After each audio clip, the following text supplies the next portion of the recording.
오늘은 성령 다락방이 주최한 신년 새벽 기도주일 성회가 마치는 날입니다. 날마다 새벽을 깨우시고 말씀을 사모하여 모이신 기도인 가족들 앞에서 말씀을 전할 수 있었던 것은 저 개인의 큰 기쁨이고 행복이었습니다. 아무쪼록 성령 다락방 기도회 중보 기도회 모임을 통해서 우리 한국 교회가 깨어나고, 그리고 마지막 이 시대에 약속된 늦은 비 성령의 역사가 촉진되기를 간절히 바라며 기도합니다. 오늘은 종말의 때를 사는 재림 성도들의 필수적 삶 다섯 번째입니다. 작은 자 하나의 필요를 채우라. 작은 자 하나의 필요를 채우라. 오늘 이 제목을 갖고 말씀을 나눌 때 하나님의 성령께서 우리 각자에게 하시는 음성을 꼭 듣게 되기를 바랍니다. 오늘은 마태복음 25장 31절로 34절, 41절 말씀입니다. 제가 봉독하지요. 인자가 자기 영광으로 모든 천사와 함께 올 때 자기 영광의 보좌에 앉으리니 모든 민족을 그 앞에 모으고 각각 구분하기를 목자가 양과 염소를 구분한 것 같이 하여 양은 그 오른편에 염소는 왼편에 두리라. 그때 임금이 그 오른편에 있는 자들에게 이르시되 내 아버지께 복받을 자들이여 나와 창세로부터 너희를 위하여 예비된 나라를 상속받으라. 또 왼편에 있는 자들에게 이르시되 저주를 받은 자들아 나를 떠나 마귀와 그 사자들 위하여 예비된 영원한 불에 들어가라. 미국의 제레마야 스틱 백이라고 하는 목사님은 만여 명이 넘게 출석하는 큰 교회 담임 목사로 처음 부임하는 날을 맞게 되었습니다. 그는 제일 먼저 교회로 달려갔어요. 그러고는 교회 앞에서 예배를 드리고 가여 모여오는 성도들 한 분 한 분 바라보면서 서성거리고 있었습니다. 그리고 간간히 성도들 향해서 내가 배가 고프니 아침빵 하나 사 먹을 돈 좀 달라고 구걸까지 했습니다. 이렇게 한 30분간을 시간을 보냈는데 이제 성도들은 거의 교회로 들어가게 되었어요. 그 많은 성도들 가운데 형식적으로 헬로 헬로 하면서 인사를 건넨 사람은 딱 세 사람뿐이었습니다. 그리고 아침 빵 사 먹을 동령을 구했지만은 아무도 주지 않았습니다. 이제 성도들의 뒤를 따라서 이 목사님이 교회 안으로 들어갔을 때 맨 앞자리 가서 앉으니까 안내 집사님이 쫓아오더니 일어나서 뒤로 가라는 것이었습니다. 맨 뒤 손님 속에 앉아서 그날 진행되는 순서를 지켜보는데 이제 한 장로님의 교회 광고와 손님 소개가 있었어요. 그러더니 수업 장로님 나와서 마이크를 들고 이렇게 회중을 향하여 말합니다. 여러분, 오늘은 우리 교회가 가장 축복받은 날입니다.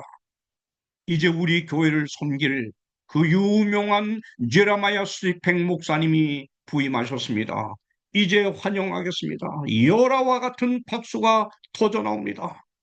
기대 속에 박수를 보내는 회중들, 이제 저 뒤에 앉아있던 노숙인의 모습을 한 이 스틱 목사님이 걸어 나오고 있었습니다.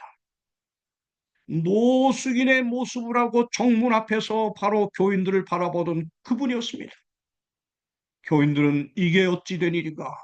아무 소리도 못하고 있는 그 조용한 분위기에 목사님은 나와 서시더니 인사 말씀을 하는 것이 아니고 마태복음 25장을 펴면서 읽기를 시작했습니다.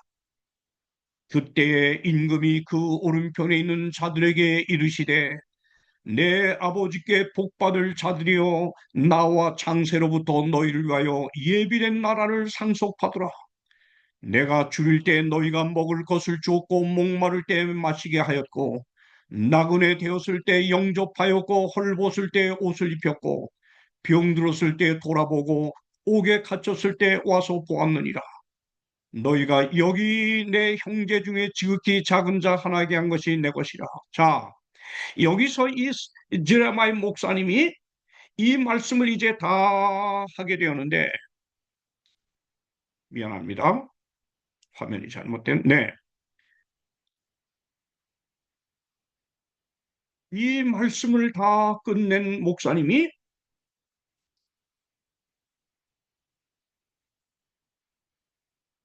잠깐만요. 네, 교인들을 향해서 이렇게 말씀하는 것이었습니다. 오늘 아침 일찍 제가 교회에 도착하여 성도님들이 교회로 돌아오실 때 저는 교회 앞에서 서성거리고 있었습니다. 때로는 도움을 요청하기도 했습니다. 그러나 제게 관심을 두는 성도는 오직 3명뿐이었습니다. 그리고 거의 모든 성도들이 저를 멀리했고 또 어떤 분들은 멸시까지 했습니다. 이 말이 끝나자 교인들은 고개를 푹 숙이고 부끄러워 고개를 들 수가 없었습니다. 어떤 성도들은 훌쩍훌쩍하며 회개의 눈물을 흘리기도 했습니다. 잠시 후 목사님은 다시 이렇게 말을 합니다. 오늘 저는 예수 그리스도의 교회가 아니라 사람들이 모인 것을 봅니다. 오늘날 교회에 출석하는 사람들은 참으로 많습니다. 그러나 그리스도의 제자들은 많지 않습니다. 여러분은 언제 그리스도의 제자들이 되기로 결심하시렵니까? 사랑하는 성도 여러분, 이 종말의 때를 살아가며 예수의 재림을 맞이하고자 준비하는 여러분은 혹 어떤 사람들입니까? 교회에 출석하는 교인입니까? 아니면 여러분은 예수님의 삶을 따라서 그의 참 제자로서 크리스찬으로서 살아가는 사람입니까? 이 오늘 본문에 나오는 양과 염소의 비유, 이 비유를 보면 이것은 예수님이 이 세상을 떠나기 전에 제자들 향해서 주신 마지막 비유의 설교였습니다. 그러니까 오늘날로 말하면 화요일 오후였죠. 십자가에 못 박히기 나흘 전이었으니까. 이때 마지막으로 제자들 감람산에 모으시고 예수께서는 세상 종말에 관한 마지막 설교를 하셨습니다. 그게 마태복음 24장입니다. 그리고 마태복음 25장으로 넘어가면서 그는 그때에 at that time 무슨 말입니까? 24장 종말의 징조가 성취되는 마지막 때에 하나님의 백성들, 재림을 준비한다는 하나님의 백성들이 어떻게 살아야 될지를 가르쳐 주는 것이 마태복음 25장의 기별이었습니다. 거기서 열 처녀의 비유를 말씀하시고 이어서 달란트의 비유를 말씀하시고 마지막으로 하신 비유의 말씀이 양과 염소의 비유였습니다.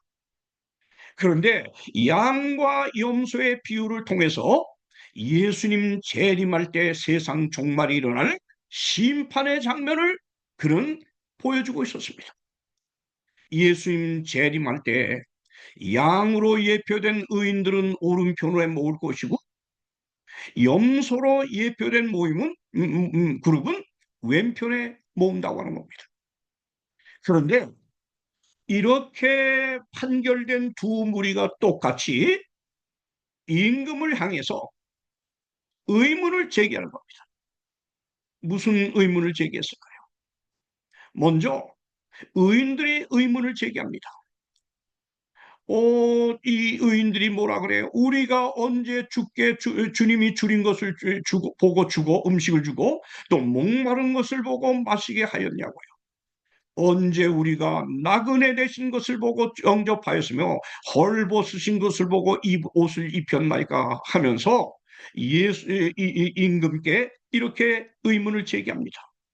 그랬더니 임금이 뭐라고 답해요? 임금이 대답하여 이르시되 내가 진실로 너희에게 이르노니 너희가 여기 내 형제 중에 지극히 작은 자 하나에게 한 것이 곧 내게 한 것이라.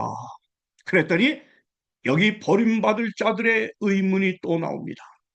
그들도 대답하여 이르되 주여 우리가 어느 때 주께서 줄인 것이나 목마른 것이나 나그네 되신 것이나 헐벗은 것이나 병드신 것이나 옥에 갇히신 것을 보고 공양하지 아니하더이까. 이에 임금이 대답합니다. 지극히 작은 자 하나에게 하지 아니한 것이 곧 내게 하지 아니한 것이라. 영벌에 들어가. 자, 여기 판결의 기준이 뭐예요?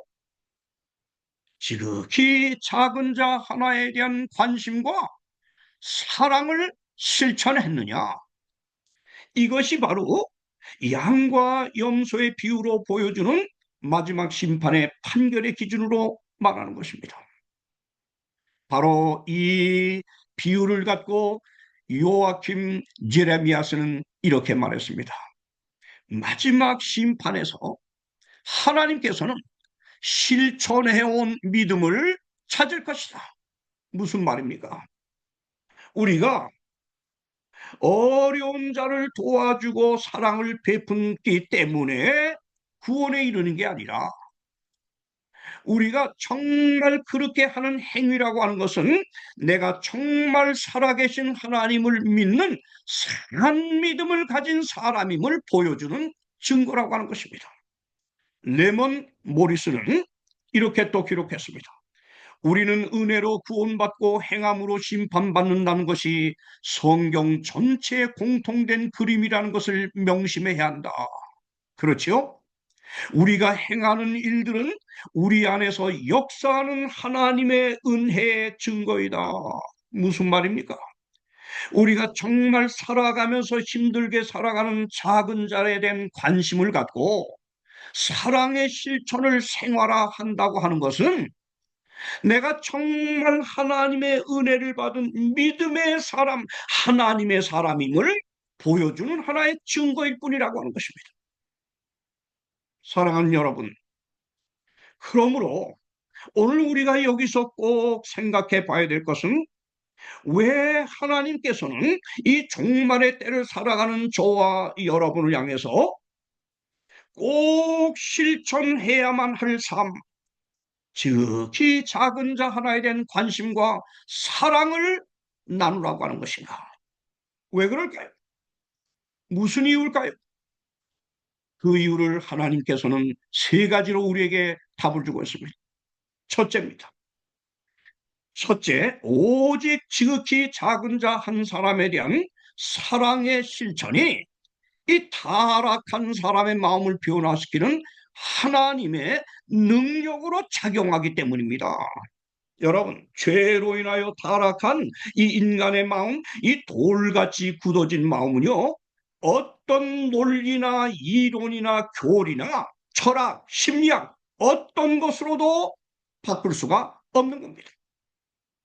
이 돌같이 굳은 인간의 마음을 변화시킬 수 있는 유일한 한 가지 에너지는 사랑입니다. 사랑입니다. 왜 그럴까? 여러분, 인간은 창조 때부터 사랑의 대상으로 창조됐어요. 사랑을 먹어야, 사랑을 받아야, 내가 관심의 대상이 돼야 살맛을 느끼며 인간은 살도록 창조가 된 겁니다. 그러므로 죄로 인하여 타락한 돌같이 굳어진 인간의 마음, 이거를 움직이는 건 오직 사랑이에요. 사랑의 눈물 앞에는 어떤 완악한 사형수의 마음도 녹아내리게 되는 것입니다. 자, 여기 실물교훈 387쪽의 말씀을 한번 들어보십시오. 많은 사람들이 죄 가운데 너무 깊이 빠져 있기 때문에 영원한 사물에 대한 감각을 잃어버렸을 뿐 아니라 하나님의 모습도 잃어버리고 심지어 저희 영혼이 구원받아야 할 필요성까지도 깨닫지 못하고 있다. 그들은 하나님을 믿지 않을 뿐더러 사람도 신임하지 않는다. 그러한 사람들 중에 많은 이들이 보세요. 오직 사욕이 없는 친절한 행위, 사랑을 통해서 진리로 인도될 수 있다. 저희의 물질적 필요를 먼저 돌봐줘야 한다. 그들을 먹여주고 씻어주고 부끄럽지 않게 입혀줘야 한다. 그들이 그들의 이기심 없는 사랑의 증거들을 보게 될 때 그리스도의 사랑을 믿기 쉬워질 것이다. 저희 부부가 2010년 바로 조기 퇴임을 하고요. 어느 교회를 출석할까 기도하며 생각하다가 그래도 우리의 작은 도움을 필요로 하는 작은 교회로 가자. 그러고 간 것이 동두천 열린교회에서 교회였습니다. 그 교회에 가봤더니 교회 건물도 없고 부지도 없고 한 장로님, 수석 장로님의 건물 5층에서 그냥 예배를 드리고 있는 것이었습니다. 이제 자기 건물도 땅도 없이 이렇게 기대어 예배 드리듯이 하는 교회는 언젠가는 소멸될 가능성이 아주 높습니다. 그래서 어떻게 해서든지 교회 부지를 구입하고 건물을 짓도록 도와야 되겠다 생각하면서 제가 이 일을 놓고 기도하고 목사님들을 오시는 분마다 격려하고 해봤지만은 이 교회는 아주 영세한 교회였어요. 장로님 한 분 빼고는 정말 영세한 교회는 한 40명 됐어요. 교회 질 형편이 아니었어요. 근데 그때 저희 집 사람이 치과 치료를 마치고 난 93세 된 권동교라고 하는 노인 할아버지를 전도했는데 전도하고 보니까 1급 시각장애인이에요. 독거 노인이에요. 정부 보조로 살아요. 이 노인을 아버지처럼 모시고 4년, 5년 가까이 이분을 늘 교회 모시고 오고 모셔다 주고 그 다음에 집 청소 가서 도와주고 시장 봐주고 늘 그렇게 딸처럼 5년을 섬겼는데 이분이 그쯤 됐을 때 교회에다가 이런 제안을 했어요. 장준효가 내 딸 역할을 해줘서 내가 너무 고마워 교회 헌금을 낼 테니 수석 장로님과 담임 목사가 자기 집으로 오라는 것이었어요. 목사님은 출장 가고 없어서 우리 수석 장로님 설륜섭 장로님과 또 그 사모님이 같이 그 노인을 방문했습니다.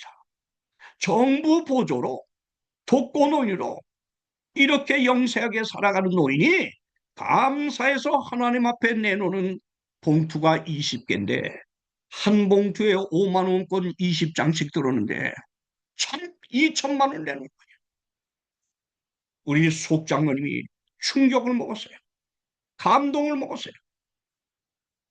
장로님이 이 경험을 하고 나서 이렇게 헌신하며 옥합을 터뜨리는 이 노인을 보고 2천만 원을 쥐고 와서 우리 교회 지을 부지를 빨리 삽시다. 내가 앞장서서 헌신하겠습니다. 그러면서 먼저 땅 살 때 1억을 내면서 헌금을 하여 교회 부지를 구입했는데 2, 3년이 지났을 때 이제는 우리가 교회를 집시다. 내가 앞장서겠습니다. 장로님이 막대한 헌금을 내면서 이 영세한 교인들의 마음을 움직여서 교회를 건축하게 되었는데 바로 그때 이 노인께서 마지막으로 붙들고 있던 500만 원까지 내서 2,500원을 다 냈고 교회 건축이 완성되기 전 99세에 잠이 드셨어요. 이 노인의 아름다운 헌신이 불신이 되어서 동두천 열린교회가 세워졌는데 여러분 이 원인이 뭐지요? 사랑이에요.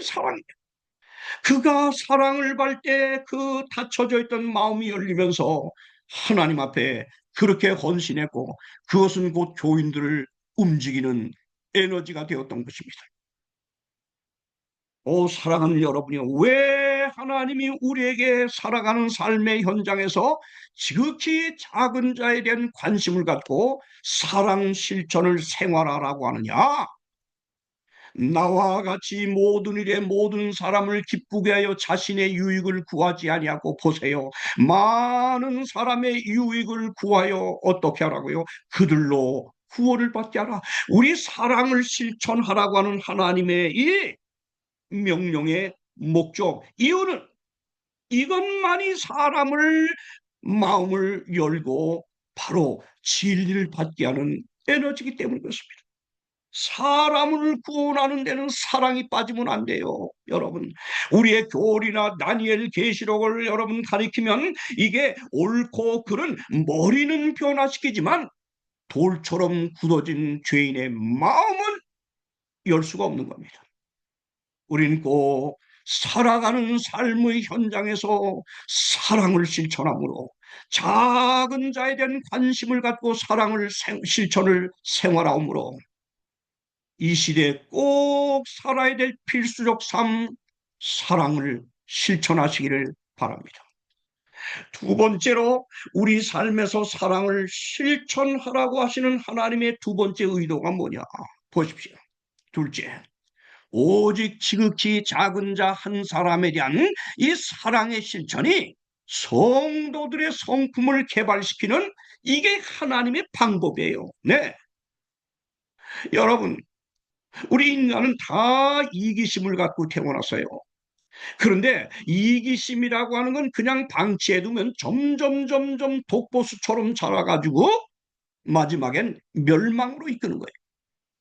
그런데 이 인간의 타고난 이기심이 더 이상 자라지 못하게 하고 이기심을 이타심으로 고쳐야 되는 이유가 뭐냐? 이기심을 끝내 갖고는 하나님을 볼 수가 없어요.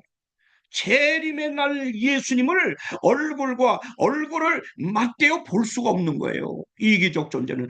하늘나라라고 하는 것은 이기심, 타고난 이기심을 다 해결하고 이타심을 가진 사람들이 모여 사는 게 하늘나라예요. 그러므로 우리는 타고난 이기심을 우리는 없애기 위해서 하나님이 주신 방법 뭐요?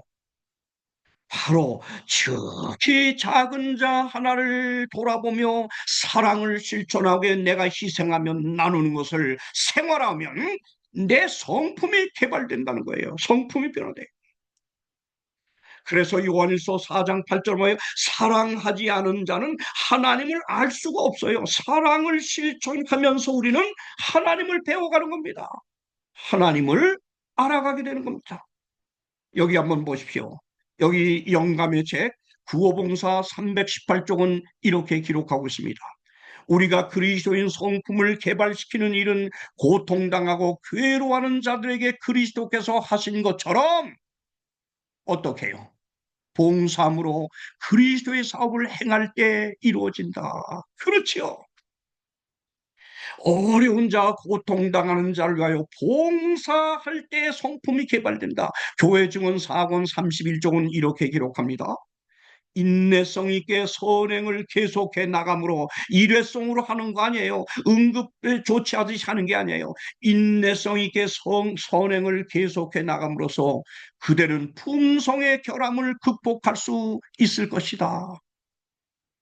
사랑하는 여러분, 오늘 영감해 주시는 말씀을 오늘 우리가 기억하면서 우리의 어울려 살아가는 이웃 지극히 작은 자에 대한 관심, 사랑의 실천을 일회성이 아닙니다. 꾸준히 생활하실 때 우리 품성이 변화된다는 거예요. 아무리 골방에 여러분이 들어가서 하나님 말씀만 읽고 기도한다고 절대 변화되는 거 아니지 않습니까? 우리가 배우고 깨달은 말씀을 내 삶에 적용 실천해서 사랑을 나누는 희생을 내가 실질적으로 생활할 때 그때 우리 이기적 품성이 잘려져 나가면서 이타적인 사람으로 변화돼 가는 것입니다. 자, 여러분 여기 시대 소망 624쪽은 이렇게 기록합니다. 자기 사랑과 사역을 죽여야 한다. 자기 희생의 법칙은 자기 보존의 법칙이다. 농부는 곡식을 흩어버림으로 그의 곡식을 보존한다. 인생에 있어서도 그러하다. 주는 것이 사는 것이다. 하나님과 사람에게 봉사하는 일에 아낌없이 바친 생명은 보존될 것이다. 이 세상에서 그리스도를 위하여 저희 생명을 희생하는 자들은 저희 생명을 영원히 보존할 것이다. 여러분, 이 지극히 작은 자 하나에 대한 관심을 갖고 내 받은 은혜와 축복과 사랑을 나누는 이 사랑의 실천을 생활하는 사람만이 영원히 그 사람의 생명이 보존된다는 거예요. 무슨 말입니까? 하나님과 함께 살 사람이라는 거예요. 반대로 이렇게 시대 소망 624쪽 말합니다. 사람이 자신을 위하여 모을 수 있는 모든 것을 모을 수 있을 것이며 자신을 위해 살고 생각하고 계획할 수도 있을 것이다. 그러나 그의 생명이 끝나면 그는 아무것도 없게 될 것이다. 자기 욕심의 법칙은 자멸의 법칙이다. 제가 은퇴할 무렵에 정말 뼈저리게 깨달은 게 이것이었어요. 그때 33년을 목회를 돌아볼 때 과연 내가 오늘 이 시점에서 목회 사역이 끝나고 내가 죽는다면 하나님 앞에 내가 살아온 목회 사역이 어떻게 평가될까를 보면서 깊이 깨닫고 회개한 한 가지가, 과연 내가 그렇게 열정을 갖고 목회한다고 박수를 받았는데 내 목회 사역 중심에 사람을 섬기는 사랑이 있었냐 이거예요. 얼마나 있었냐 이거예요. 전 충격을 먹었습니다. 그때 이후로 제 아내와 저는 이제부터 남은 생활은 정말 다른 삶을 살자, 다른 사역을 하자. 우리가 받은 이 축복과 은혜와 사랑을 움켜쥐는 게 아니라 나누는 삶을 살다 주님 앞에 가자. 그것만이 내 마지막 인생 계정의 플러스로 남을 것이다. 이기적으로 산 모든 삶은 마이너스가 될 거야. 우리 이제 하나님 앞에 그렇게 살다 가자고. 그러면서 네팔의 고아들 20명을 맡아 그 오랜 세월 한 달도 빠짐없이 매월 60만 원씩을 보내면서 우리 이탈 주민, 북한 이탈 주민, 장애우들, 우리 주변의 어려운 사람들을 찾기 시작했습니다. 여러분, 나눠보십시오. 나눠보십시오. 나눌 수 있는 자금이 정말 신기할 정도로, 기적 정도로 얼마나 제게 많이 주어지는지 저도 감탄했습니다. 해마다 이렇게 사랑 실천으로 나가는 돈, 하나님이 주신 그 자금들을 보니까 깜짝 놀랍니다. 깜짝 놀랍니다. 하나님의 총직이로서 하나님 말씀에 따르는 자에게는 하나님이 일할 수 있도록 서포트를 해요. 서포트를 해요. 왜 이렇게 했냐? 저희가 국민연금과 그다음에 부양료 약간 받는 것에다가 우리 딸들이 조금씩 도와주는 거로 생활하는 게 넉넉해요. 그러니 여기서 11조 떼고 또 다른 11조를 일단 떼자. 그래서 가난한 자들과 나눈 자금으로 쓰자. 세 번째. 제가요, 교회를 다닐 때마다, 집회를 할 때마다, 때로는 개인들이 생각지 못한 자금으로 저를 서포트해요. 예? 옛날 과거에는 다 그런 것이 나였어요. 나하고 연결시켰어요. 나! 이기심만 자랐어요. 이걸 깨닫고 난 다음에 저희 부부는 결심했어요. 이렇게 들어온 자금은 100% 어렵게 살아가는 자들에게 나누자. 실천을 15년 동안 해왔어요. 하나님이 지켜보시고 이렇게 청지기 직분을 잘하는 걸 보시고 저에게 더 많은 것을 도우는 자금을 생각지 못하게 줘요. 다 나갑니다. 다 줍니다. 오늘 누가 저에게 1,000만 원을 주든 2,000만 원을 주든 저하고 아무 상관없습니다. 다 나갑니다. 여러분, 이런 것들을 나와 연결시킬 때는 이기심만 자라는데 이거를 타인, 도움이 필요한 이웃들과 연결시키면서 살아가다 보니까 내 성품이 변화되는 거예요. 예? 이렇게 돈에 애착을 갖고 있던 제가 이 남을 다른 타인과 연결시키고 나면서 저는 정말 저도 모르는 이타적인 사람으로 하나님이 저를 변화시킨다는 걸 깨닫게 돼서 경험하고 있어요. 사랑하는 여러분, 더 이상 움켜쥐지 맙시다. 자기 욕심의 법칙은 자멸의 법칙이에요. 자멸의 법칙이에요. 자, 마지막 세 번째로 주시는 사랑을 실천하고 생활하라고 하는 이유는 이것입니다. 오직 사랑의 섬김만이 교회가 진정한 부흥을 경험할 수 있기 때문에 여러분이요. 성경 볼까요? 자, 마지막 늦은 비 성령이 언제 오는지 알아요? 언제 오는지 알아요? 예? 이때 옵니다. 이사야 58장 잘 보세요. 나의 기뻐하는 금식은 흉악의 결박을 풀어주며 멍의 줄을 풀어주며 압제당하는 자를 자유케 하며 모든 멍에를 꺾는 것이 아니겠느냐. 또 줄인 자에게 내 식물을 나눠주며 유리하는 빈문을 내 집에 들이며 벗은 자를 보면 입히며 또 내 골육을 피하여 스스로 숨지 아니하는 것이 아니겠느냐. 그리하면 내 빛이 아침까지 비칠 것이요 늦은 비가 임합니다. 내 치료가 급속할 것이며 내 의가 내 앞에 행하고 보세요. 여호와의 영광이 이런 사람들의 뒤에 호위합니다. 늦은 비 성령이 임합니다. 여러분, 늦은 비 성령은 여러분이 계시록 단회를 뭐 많이 통달하고 알아서 되는 게 아니야. 우리 교리에 여러분이 정통한다고 해서 되는 것도 아니에요.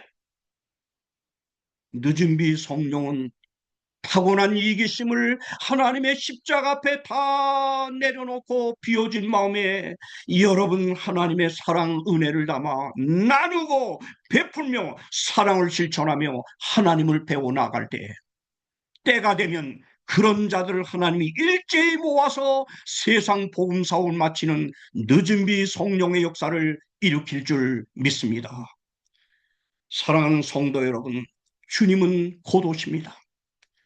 정말 주님의 오실 날을 고대하며 준비하며 살아간다는 나는 어떤 사람으로 살고 있는지 다시 한번 심각하게 돌아보면서 예수님이 우리에게 꼭 필수적으로 살라고 하는 나누는 삶, 내가 받은 은혜와 축복과 사랑을 필요로 하는 이웃들과 나누며 살라는 사랑을 실천하며 생활하라고 하는 이 주님의 간절한 명령을 여러분 가슴에 담고 남은 생에 오직 타인을 중심으로 타인을 목표로 사는 이타적인 사람, 그래서 사랑으로 여러분의 주변을 밝히는 하나님의 사람들이 되기를 바라면서 말씀을 마칩니다.